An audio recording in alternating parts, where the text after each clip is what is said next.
เอาชนแก้วครับ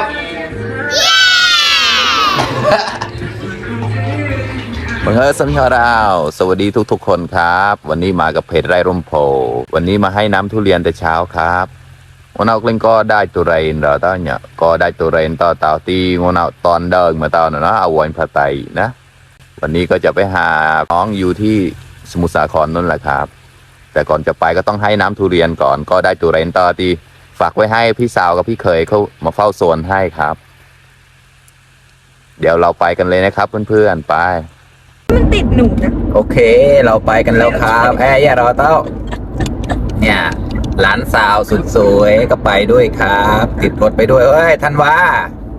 ไปบายบายหน่อยเร็วบายบายหน่อยเร็วไปหานาครับโอเคให้ชมวิวข้างทางครับ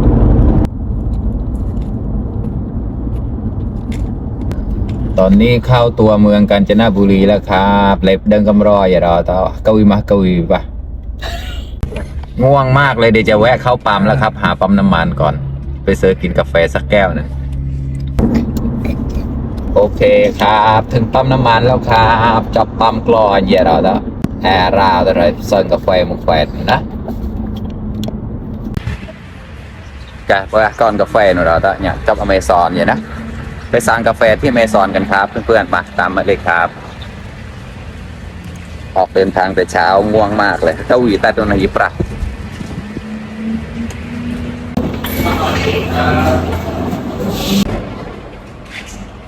แบกน้ำผึ้งเพิ่มช็อตครับหวานน้อยครับแมงเดี๋ยวละ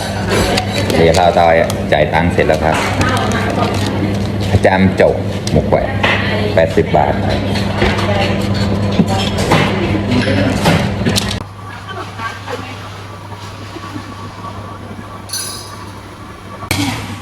ตอนนี้ก็นั่งรอเขาเรียกครับคิวที่78ครับ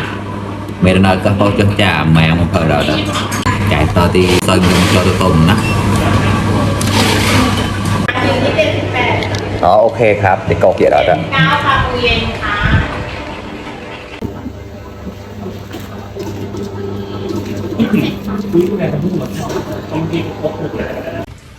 จ่ายเราตอนนี้มาครับมาดื่มด้วยกันครับสดชื่นสดชื่น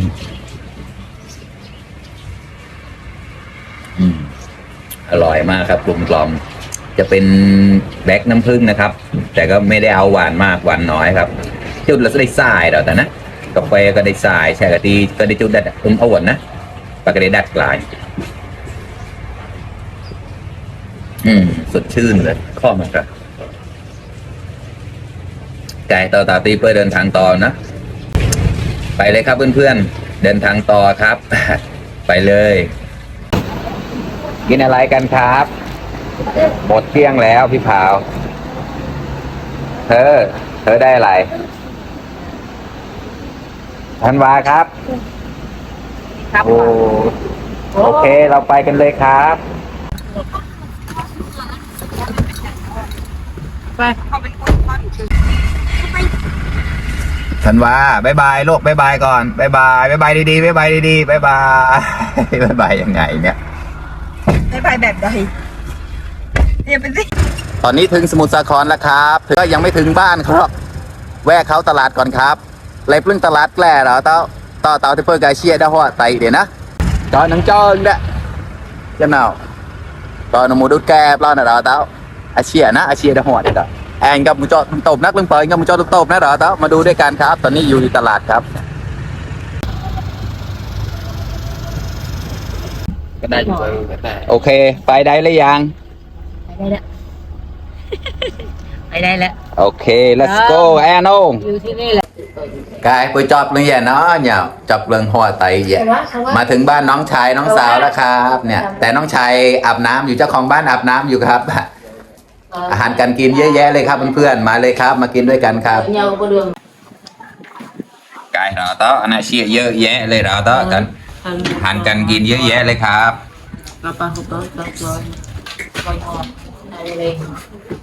นี่ที่สำคัญอันนี้เลยครับของโปรดเมื่อบ่ายกันแล้วครับ มันเป็นแจนเลยกินข้าวด้วยสิตะ ครับ อะไรคนเดียว อร่อยมาก มันก็เลยหมดนกจิกปุ๊บ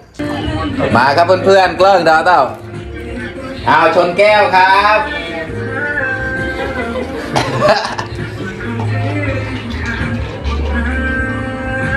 เป็นหนึ่งแบบนั้น